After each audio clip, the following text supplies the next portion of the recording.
미국 텍사스 주립대학 의과대학 교수였던 스미스 박사 이야기입니다. 대학에서 강의를 하다가 갑자기 심장마비로 쓰러집니다. 학생들이 급히 응급실로 옮기는데 그때 자기 영혼이 몸에서 쏙 빠져나와서 자기를 보는 그런 놀라운 체험을 합니다. 사람들이 그 스미스 박사를 살리려고 애를 쓰다가 사망하자 응급실에서 동료 의사가 하얀 가운을 덮는 그런 모습을 보기까지 합니다. 빛을 따라서 복도 끝까지 가는데 이 문이 보이길래 그 문을 열고 들어갔다고 합니다. 거기 방이 하나가 있는데 그 방 안에 6명의 사람이 앉아있더래요.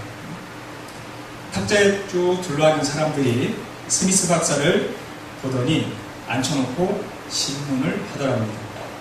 6명의 그 신문하는 사람들 중에 4사람이 이렇게 말을 하더랍니다. 너는 지금까지 살면서 말을 가지고 얼마나 많은 사람들에게 상처를 주었느냐. 똑같은 질문을 그렇게 반복해서 하더랍니다. 근데 놀라운 건 질문을 받는 동안에 자기가 살면서 상처를 주었던 사람들 얼굴이 화면으로 한 사람 한 사람씩 지나가는 거예요. 근데 그 중에 가장 지독한 사람 얼굴이 딱 멈춰서서 보이는데 보니까 다른 사람도 아닌 자기 아내더라는 겁니다. 특별히 이제 의사다 보니까 큰 수술이 있는 날에는 스트레스를 많이 받아가지고 집에 가면은 그런 날에는 아내를 더욱 괴롭히고 폭언을 하고 그랬다고 합니다. 그 영상에 보니까 그런 날에는 자기 아내가 너무 분하고 억울해서 화장실에 들어가가지고 이렇게 물을 틀어놓고 막 큰 소리로 울고 머리를 뜯고 그러더랍니다. 그 어쩔 줄 몰라갖고 그 스미스 박사가 이렇게 있는데 그분 중에 한 사람이 이렇게 빙그레 웃더니 빨리 세상으로 돌아가라고.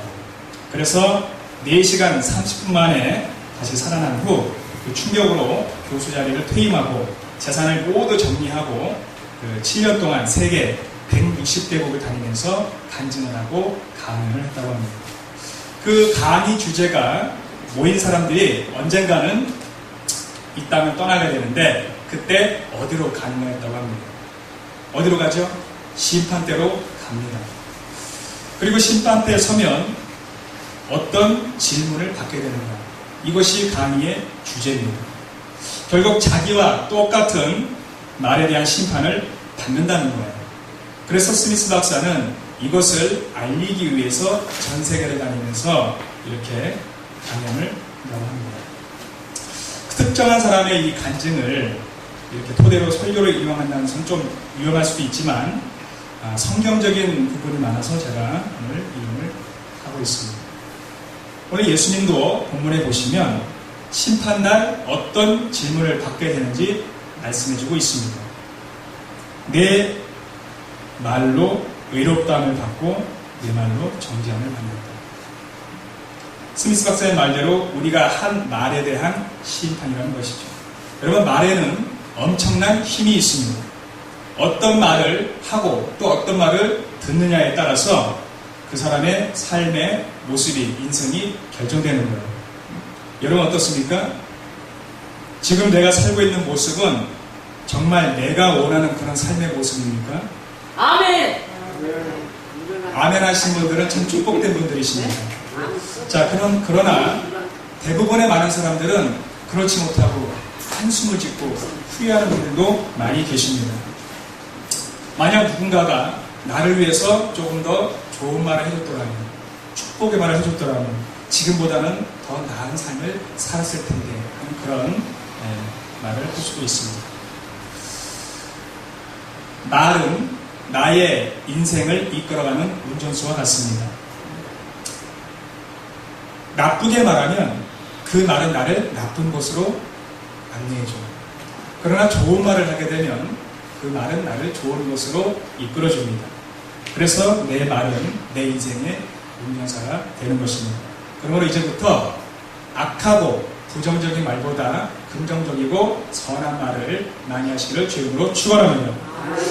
말을 하는 것도 중요하지만 듣는 것은 더더욱 중요합니다. 어떤 부부가 그 자녀학습 세미나를 듣고서 그 강사를 찾아왔습니다. 여러분의 자녀들이 세상에서 공부 때문에 제일 고생을 많이 하니까 집에 가면은 자녀들에게 우리 딸 공부하느라고, 우리 아들 공부하느라고 정말 고생이 많구나, 그렇게 하라고 시켰어요. 그러면 자녀들의 마음이 바뀌고 창의력이 10배로 뛰고 실제로 공부를 잘할 수 있게 된다고 강사가 말을 했습니다. 근데 이 부부가 찾아와서는 하는 말이, 우리 딸은 중학교를 다니고 있는데 전교에서 밑에서 3번째입니다. 꼴찌에서 3번째. 그런데 어떻게 그런 딸을 앞에다 두고 공부하느라고 고생이 많구나라고 말하냐는 겁니다. 여러분, 이게 현실적인 우리의 문제 아닙니까? 강사가 물어봅니다. 아이가 언제부터 꼴찌와 바닥을 기었습니까? 초등학교 때는 중간 정도 했다고 합니다. 그러니까 아이의 아빠가 좀 더 배운 사람이에요, 엄마보다는. 그랬더니 초등학교 중간 성적밖에 못 받는 애한테 하는 얘기가, 우리 집안에는 너 같은 애가 없어. 너는 엄마를 닮아서 처갓집 피를 받아가지고 머리가 나쁜가 보다. 그러면서 계속해서 안 좋은 말을 합니다. 아이는 초등학교 때부터 시작해서 이 말을 계속 들으면서 자라요. 결국에는 초등학생을 졸업하게 될 때에는 아예 그 엄마마저 포기를 합니다. 결국 이 말을 듣고 자란 이 아이, 중학교 올라가서 공부를 잘할 리가 있겠습니까? 강사는 얘기를 다 듣고 이렇게 말해줬습니다. 집에 돌아가서 기도를 많이 하시고 이제부터 딸에게 공부하느라고 고생 많다라고 말하라고.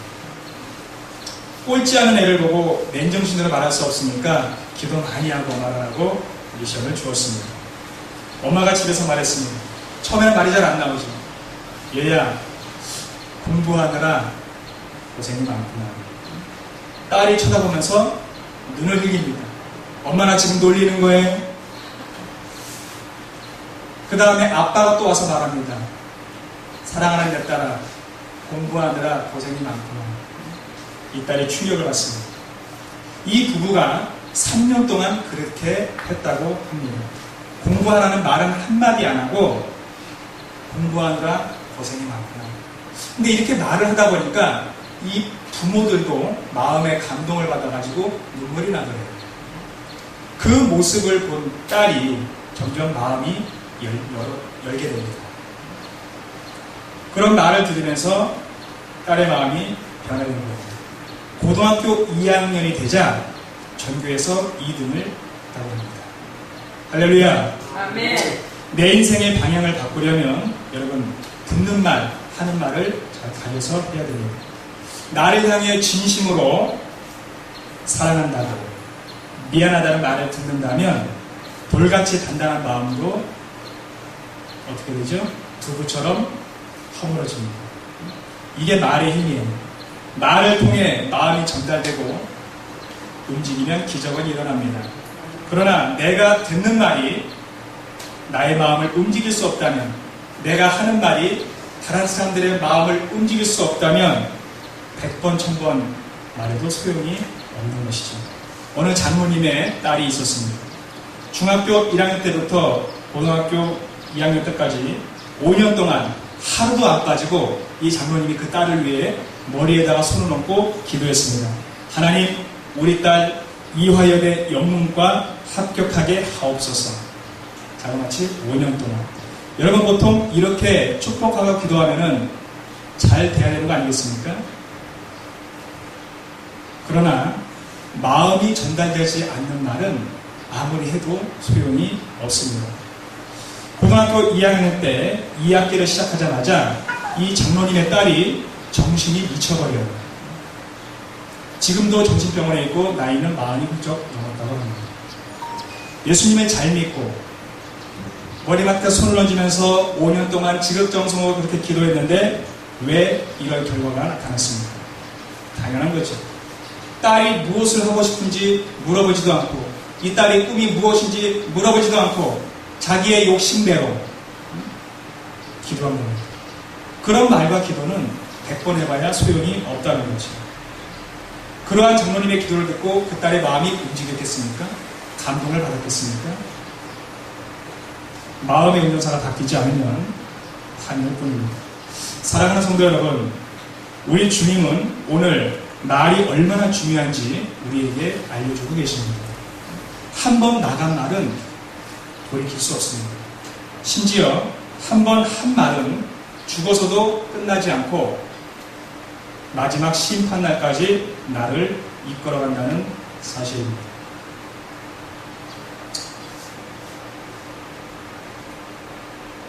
무익한 말에 대하여도 심판을 받는다는 오늘 본문 말씀에 주목하시기 바랍니다.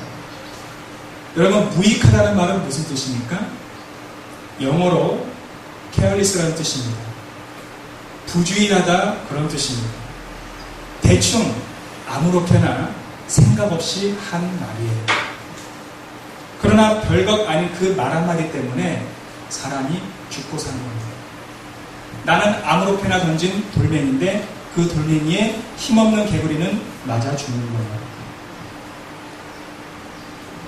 별것 아닌 이런 말 한마디 때문에 이 세상에서도 잘못되고 또 심판날에 영원한 운명이 결정되는 것입니다.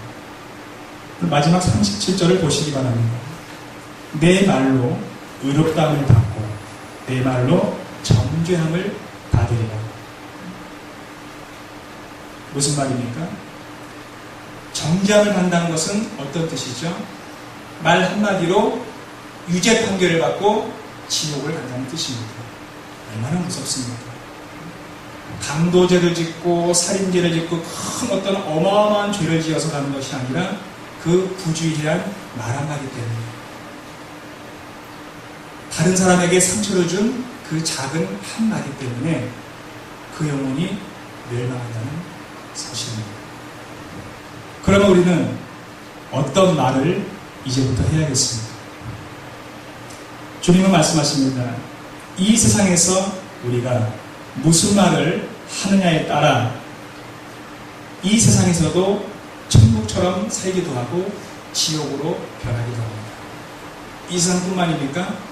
그 말은 이 세상에서 끝나는 것도 아니고 저 세상에서 영원한 심판까지 이루어진다는 사실입니다.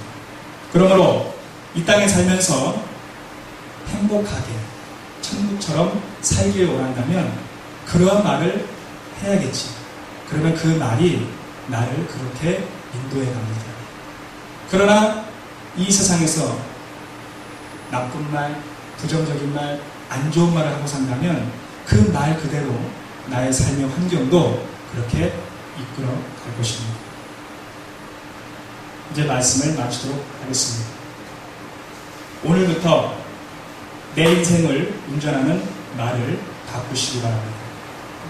그러면 내가 살고 나의 가정이 살고 교회가 살고 직장이 살고 우리 대한민국이 살게 될 줄 믿습니다. 그러므로 모두가 나의 말을 바꾸어서 행복으로 가는 저와 여러분 될 수 있기를 주의 이름으로 축원합니다. 기도하시겠습니다. 사랑의 하나님 감사합니다. 말은 내 인생을 이끌어가는 운전수입니다. 내가 어떤 말을 하느냐에 따라서 천국같이 살 수도 있고 지옥으로 변할 수도 있습니다. 하나님, 부주의한 말 한마디 때문에 멸망하는 경우도 있습니다. 하나님, 오늘 이 말씀을 깨달아 우리가 하는 말이 얼마나 중요한지를 알아서 말을 주의하게 하시고 하나님, 하나님의 말씀이 우리 안에 가득하여서 긍정적인 말, 축복된 말을 통하여 나를 살리고 가정을 살리고 교회를 살리고 이 나라를 살리고 세계를 살리는 우리가 모두가 될 수 있도록 축복하여 주시옵소서. 예수님 이름으로 기도하옵나이다.